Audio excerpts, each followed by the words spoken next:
There is a storm in her eyes, wild and dangerous, drawing you closer even when you know you should run. Many have tried to understand, only to pay a heavy price for what they were not ready to know. Socrates once said wisdom comes not from fear or anger, but from careful thought. Blind trust can lead to ruin, but seeing clearly can change everything. Like a soldier holding a sharp blade, knowledge can protect or destroy. Today we ask, will you face the storm or turn away before the cost becomes real?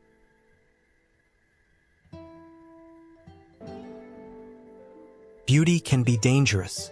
It is simple, yet it can trap a man without him noticing. Socrates spoke often about the soul and the way desire can control it. In the Republic, he compared the just soul to a tyrant soul. The just soul is guided by reason. The tyrant soul is ruled by appetite, and men who chase beauty without thought risk becoming slaves to it. Approval, admiration, or desire can twist the mind. Men often give themselves fully to a woman's charm, forgetting their own path. A woman's beauty is not always what it seems, can be bait. She may test the strength of a man's character, his focus, his patience. Her nature is not to build or create in the same way. She selects, she adapts, she moves according to her own design. She follows her instincts and her choices are shaped by them. This does not mean she is cruel. It means she is true to herself. But a man who cannot see clearly may mistake her tests for love, her attention for devotion. Consider the river and the rock. Water flows naturally around obstacles. It does not force, it does not fight. It moves and it shapes what it touches in its own time. A woman's nature is similar. She flows around what serves her, and she moves past what does not. She does not stop to mold everything in her path. The man who tries to control the flow, who fights against it, may break himself in the process. Desire without reason becomes dangerous because it blinds him to what is real. Men are often unaware of the trap. They see only the surface. The smile, the movement, the attention, they respond with instinct. Socrates warned that the unexamined life is dangerous. The unexamined desire is even more so. A man who gives his mind to beauty alone is like a soldier handing his sword to the wind. He believes he is protected, but he has no control. The danger is not in her, but in his blindness. He becomes a servant to what should have been a choice, not a master of it. Understanding this is not about hatred or fear. It is about reason. The tyrant within can be quiet, gentle, and even charming. A man may feel pleasure in submission and mistake it for happiness. But true strength comes when he sees the currents beneath the surface, when he knows that admiration, desire, or fear can guide him without his consent.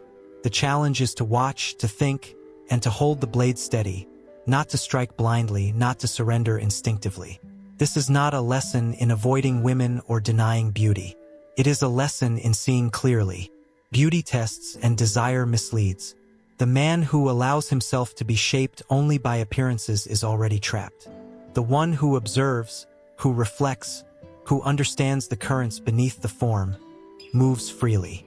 Knowledge is the shield, reason is the guide, and awareness is the way to navigate the river without breaking against the rocks.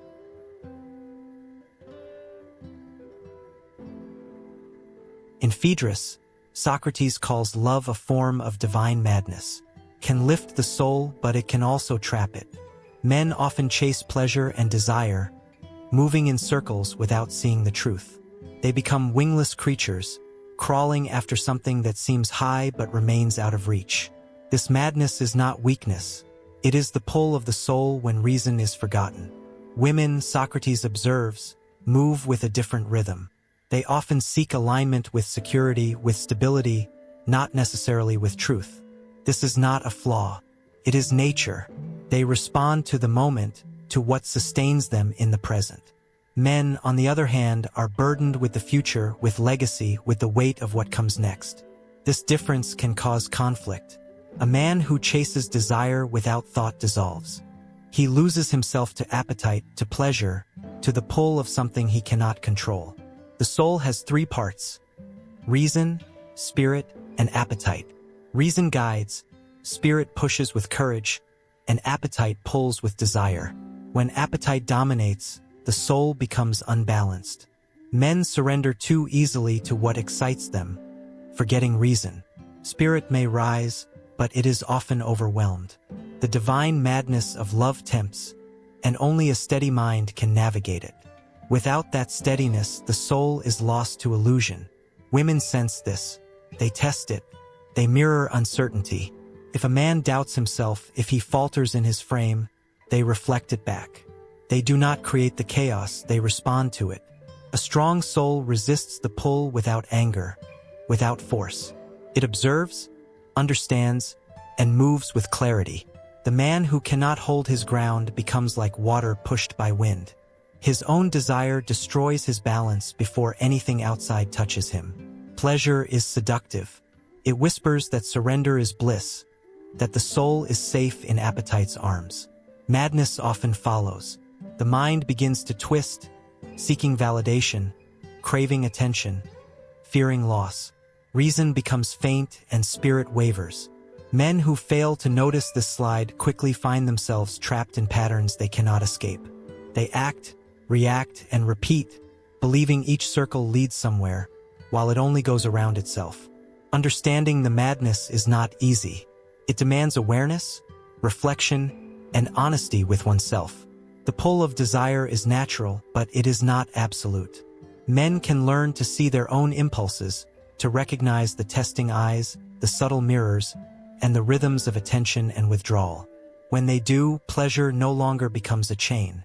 Madness no longer controls. They walk between desire and reason, feeling but not losing themselves, responding without surrendering. The dance between men and women is not a battle, but it is a test of mind, of soul, of control. Women move with instinct, present and grounded. Men move with ambition, with memory, with foresight. The clash of these rhythms is what creates tension, what drives longing, what inspires madness. The challenge is not in denying desire, but in mastering it, understanding it, and knowing when to follow and when to stand firm.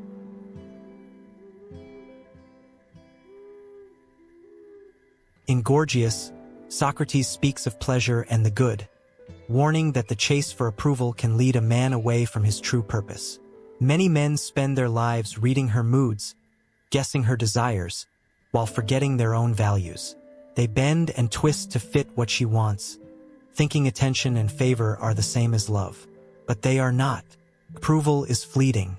It is a reflection, not a foundation. The soul that follows it alone loses sight of itself. A woman cannot respect what she can fully control. She will not give love to what is submissive, weak, or predictable. Respect is earned, not demanded. Men who bend to her every whim, who measure themselves only against her responses, reveal a hidden truth.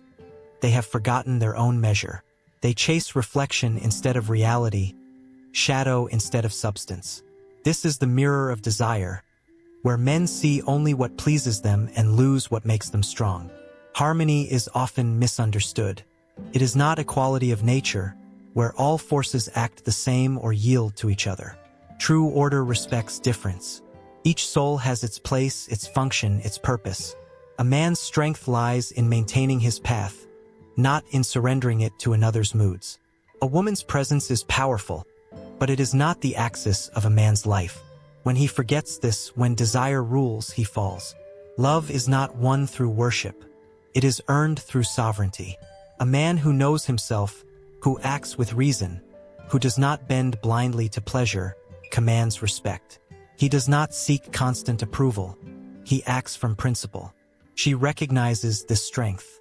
She cannot love what is already her possession, but she is drawn to what resists, what asserts itself, what moves with clarity and power. In this balance, love arises naturally, not from surrender, but from recognition of worth. Pleasure is tempting, easy, immediate. It whispers that yielding, giving, and pleasing will bring connection. Yet true connection comes from alignment with the good, not surrender to desire. Men who mistake one for the other lose themselves in reflection, chasing moods and mirrors rather than holding their own ground. They mistake attention for loyalty, smiles for respect, approval for love. The soul that depends on another's changeable heart is unsteady, adrift, and vulnerable. The path to mastery is simple, though not easy. Know yourself, act from principle, maintain your strength. Desire will test you, as it always does, and she may mirror your weaknesses to see if you stand. Do not falter. Approval is temporary, reflection is fleeting, but reason and sovereignty endure. Men fall not because women are dangerous, but because they surrender to the mirror rather than their own form. They trade substance for shadow, truth for pleasure, and control for chaos. Understanding this is not cruelty, nor is it avoidance. It is clarity.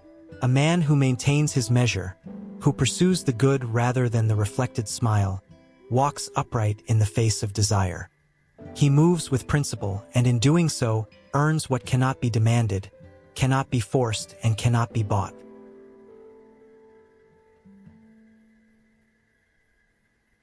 In Meno, Socrates asks whether virtue can be taught.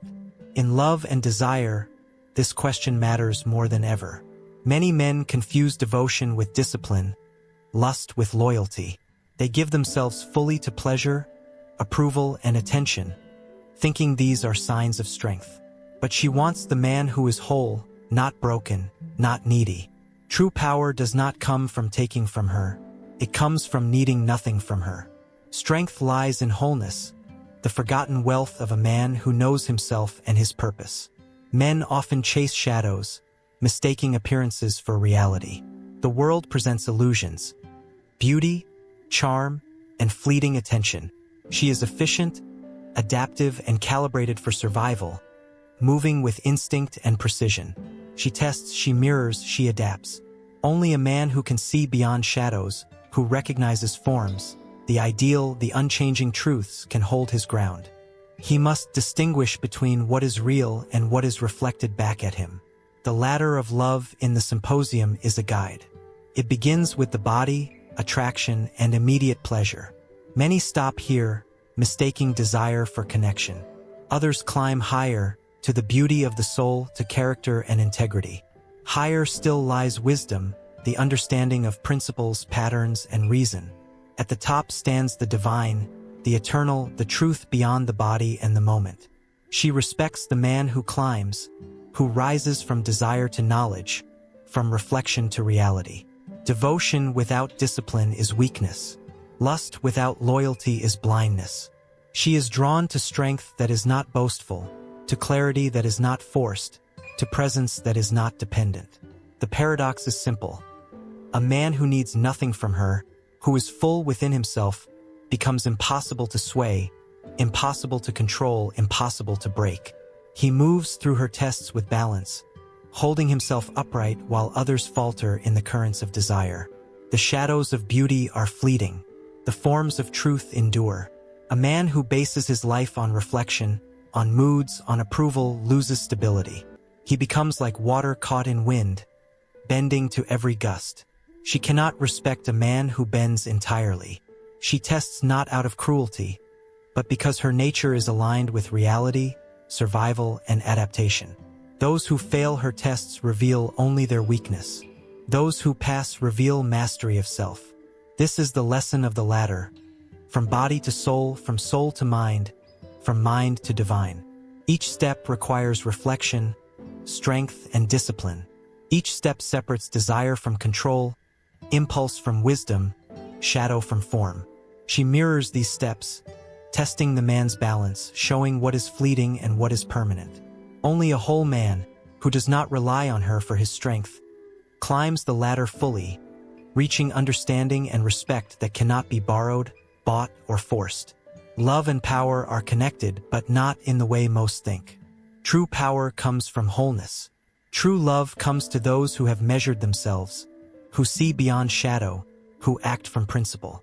Desire tests, but it also reveals. A man who understands this moves through the world without surrender, with clarity, and with authority over himself.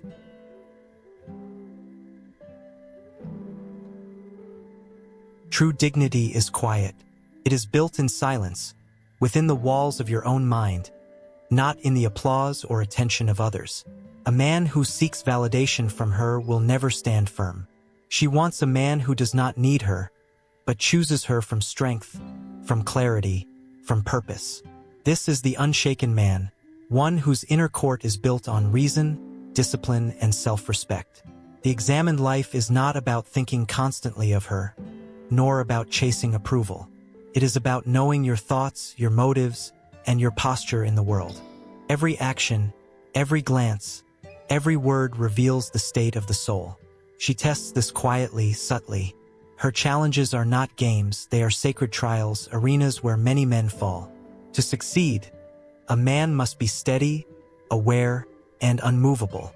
She is wind, shifting and changing, carrying impulses and moods beyond control. You are the mast. The mast does not bend to every gust. It holds the sail, guides the ship, and remains upright through storms. Strength is not arrogance. It is stillness under pressure, clarity in confusion, and patience in desire. Women do not fall for charm alone. They align with what is firm, what is true, what is whole.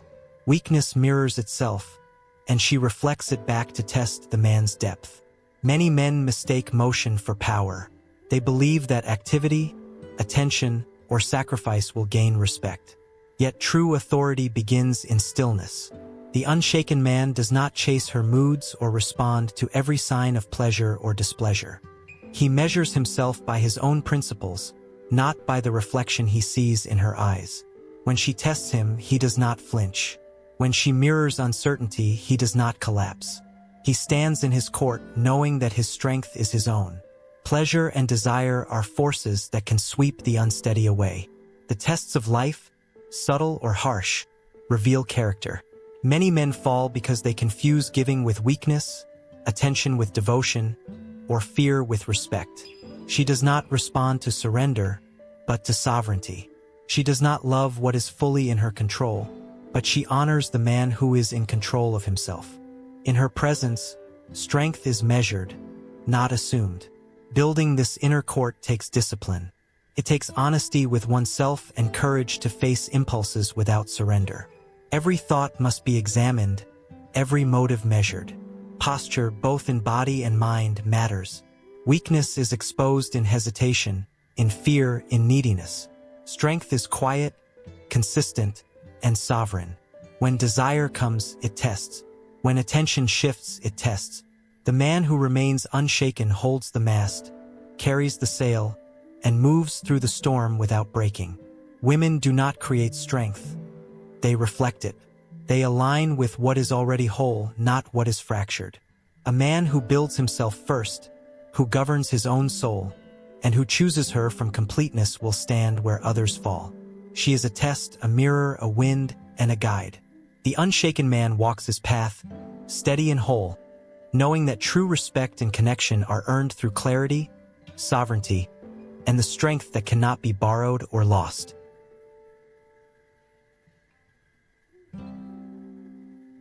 Every man carries energy in layers, a hierarchy of force that guides thought, action, and desire. The highest energy is reason, clarity, and self-mastery. Lower energies are instinct, appetite, and reaction. Most men trade the higher for the lower, believing pleasure, attention, or approval are the currency of love. Self-betrayal becomes the price they pay. They surrender their values, their focus, and their wholeness to satisfy fleeting desire. This false currency buys nothing but emptiness, a reflection that cannot hold what is real. The man who walks away and remains whole is rare. He does not need approval or attention to validate his existence. His life is measured by principle, not by the reflection of others. When desire tests him, he can step back without fear. When she challenges him, he can hold his center. This strength is quiet but unshakable.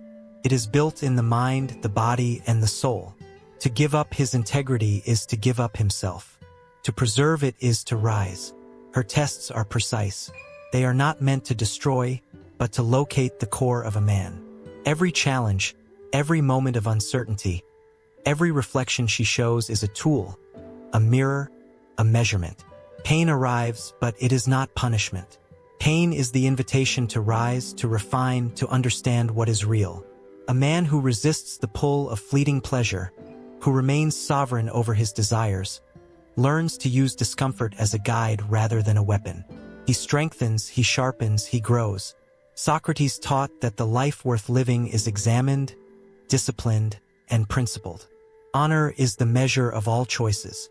To surrender oneself to fear, shame, or desire is to betray the self. Death, in principle, is preferable to dishonor. A man who knows this carries dignity in silence, clarity in presence, and steadiness in action. The world will test him, the heart will tempt him, and desire will lure him. The unshaken man walks forward, holding his truth without anger, without apology, without fear. She is not a battlefield. She is the mirror, the reflection, the test. She does not wield power over him unless he gives it. She moves with instinct, efficiency, and adaptation. Men who bend to her whims, who lose themselves in approval, fall because they surrender what cannot be taken. The strong man recognizes this, holds his ground, and allows her reflection to sharpen, not sway, his purpose. Strength is not in control over her. It is in control over himself. The call is clear. Rise without rage, without apology, without fear. Stand in your own court. Know your motives, your desires, and your boundaries. Face testing with clarity. Let pain refine you, reflection guide you, and principle govern you. The path is not easy, but it is the path of sovereignty, of dignity, of lasting presence. Pleasure will test, attention will tempt, and desire will mirror weakness. Do not falter.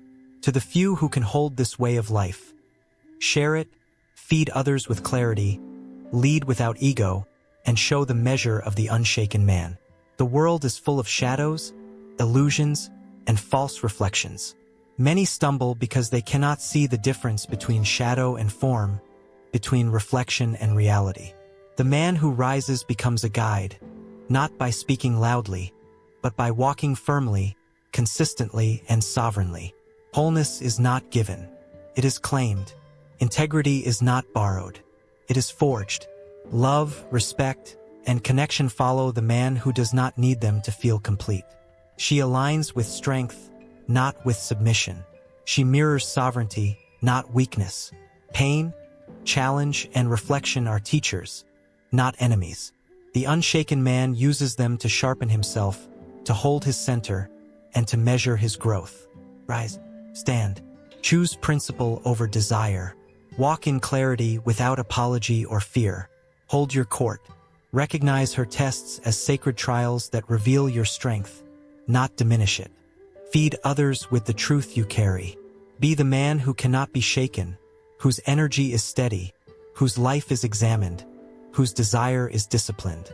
Be the clearer man the world needs, strong, sovereign, and whole.